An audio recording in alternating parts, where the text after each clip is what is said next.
Hello, I'm Heidi Wittenberg. I'm a gender affirmation surgeon in San Francisco.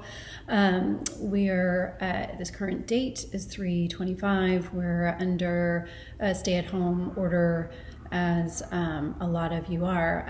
This unfortunately is giving me an opportunity to update some of my videos, especially the one that was taken off YouTube, which was put on for educational purposes to show with a live model how to dilate after immediate post-op vaginoplasty. Unfortunately, it was removed by YouTube. It is on my website under Dilation Instructional Video, Dilation 101. A little bit of background for the basics that you need to dilate for your immediate post-op vaginoplasty is you will have to be laying down in a comfortable position, either on the floor or a bed, but flat with lots of pillows behind you, your legs up at a 45-degree angle and out 45 degrees. You should wash your hands with soap and water, and you should wash the dilator with soap and water and have a water-based gel available. We use KY Jelly by McKesson. Any water-based gel is available, is fine. I've had patients ask about probiotic or pH-balanced lubricants, and those are fine to use as long as you are checking that it is water-based, not oil-based or silicone-based. So once you have those in place, you're laying down. You'll also need a hand mirror immediately post-op because all the nerves are awry and healing, and you need the visual cues to be able to dilate. Longer term, you'll be able to do it without the hand mirror. The first thing you're going to do is hold your mirror in your non-dominant hand. So if you write with your right hand, you're going to hold the mirror in your left hand.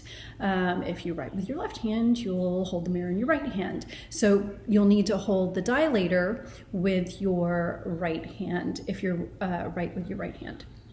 The other thing is I'm going to just go over some basic anatomy. I'm going to use this little plastic model since the live model was considered inappropriate content by YouTube.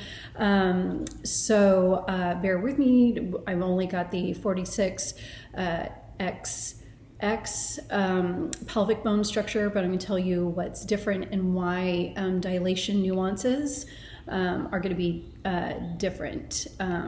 So a couple of things is bone structure. Your pubic bone postoperatively is actually lower and the sitting bones are closer together. So the significance of this is your dilation width is going to be limited by how close your sitting bones are together.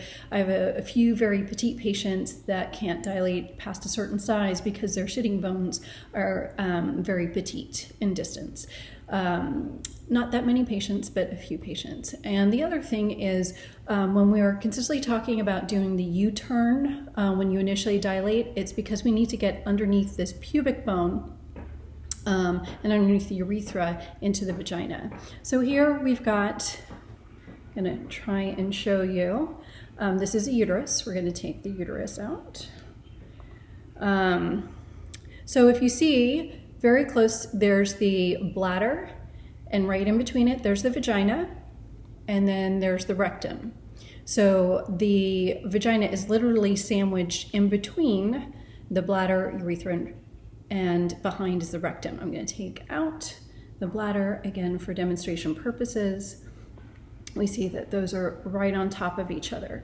So now let me just talk to you about dilation. I will be doing the first dilation in the office so I can show you how to do it, and then you will be doing it thereafter. Sometimes because you're fuzzy, you're on medications, or you go home and you're having difficulties, it's nice to have this little re-tutorial available.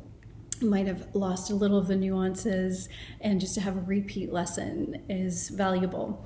So a couple of things is, again, the pubic bone and the urethra are kind of married together and very low. So what we're initially going to do is you're laying down, so the pelvis is actually sitting in this position.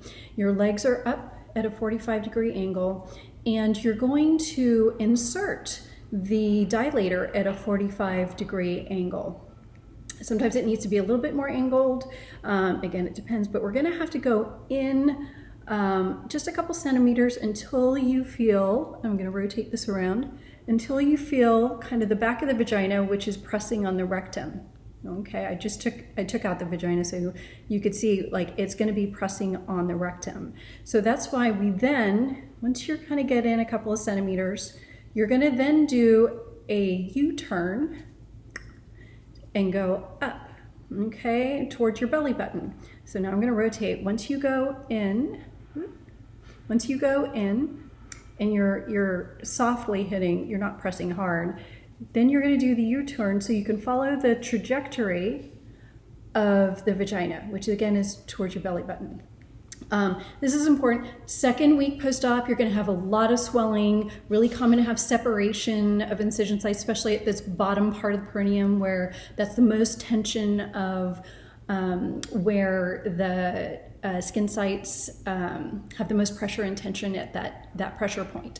So if that happens, again, it's not because you're dilating. Yes, it's uncomfortable to dilate. Even if there isn't separation there, it's uncomfortable to dilate. But I don't want you to stop dilating. You're not going to harm the area by dilating. You're going to continue to do the post-op regime of spraying and spritzing with dilute hydrogen peroxide throughout this whole thing, whether there's separation or not. But again, you're going to go in at a 45-degree angle, and you're going to drop it. Now, again, usually dropping it would be ideally a little bit more of a U-turn, but at the very least level with the ground. So you're holding in, it's going to be very level with the ground, and then you're going to be dilating up towards the proper trajectory of the vagina. And you're going to be pushing down on this perineum, which is uncomfortable, but that's the proper maneuver that you need to be doing. And you're going to go up to the visual cues we've given you in the office to what is the top of the vagina. You generally feel a little soft, like stop up there where you can't go any further. At that point, once you're at the top, you can put down the hand mirror, hold the end of the dilator.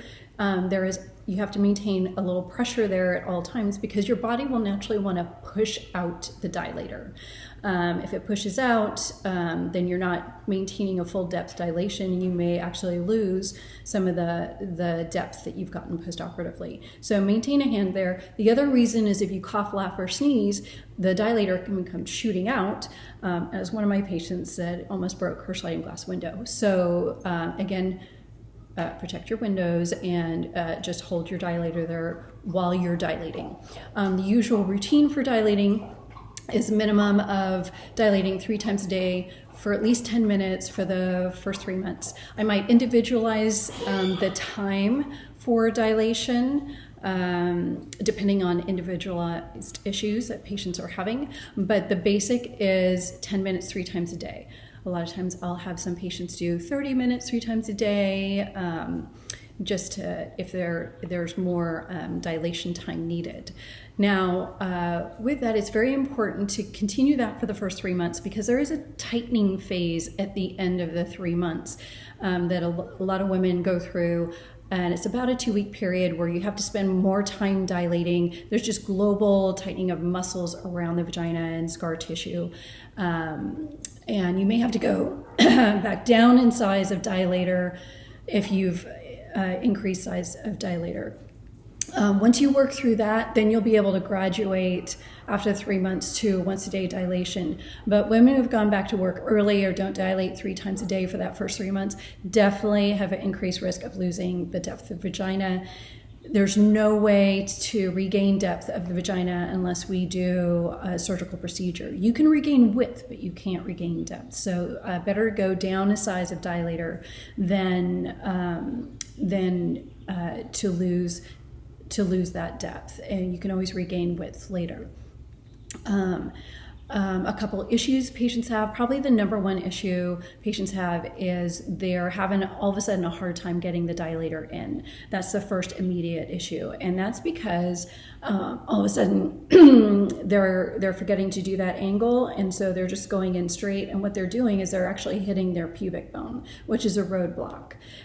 So again, remember to angle up, go underneath the pubic bone and urethra, and then do your U-turn. The other thing that occasionally happens is that patients can have some bleeding. Now, if it's immediate, the first week or two after surgery, that's to be expected. The other issues are that you may be actually hitting the urethral opening. So if you're feeling pain or a sensation of having to pee, then go ahead and just make sure you're angling underneath the urethra, because the urethra is married to the underneath of the pubic bone. So doing the U-turn access again. Longer term, if there's bleeding, it tends to be granulation tissue in the vagina, which is scar tissue unique to the vagina in a lot of respects. It's along the seams that needs to be chemically scabbed over or treated during the first year, which is also why I see you at 3, 6, 9, and 12 months to help manage that granulation tissue that more than 90% of women have postoperatively. Benign, causes bleeding, painless, and if you don't have access to a provider, I ask you to use a teaspoon or a pea-sized amount of Medi honey, MEDI honey, or over-the-counter hydrocortisone, or a combination of those, half and a half once a day. Other than that, I hope this helps you with your dilation, and I wish everybody be happy and healthy and to stay safe.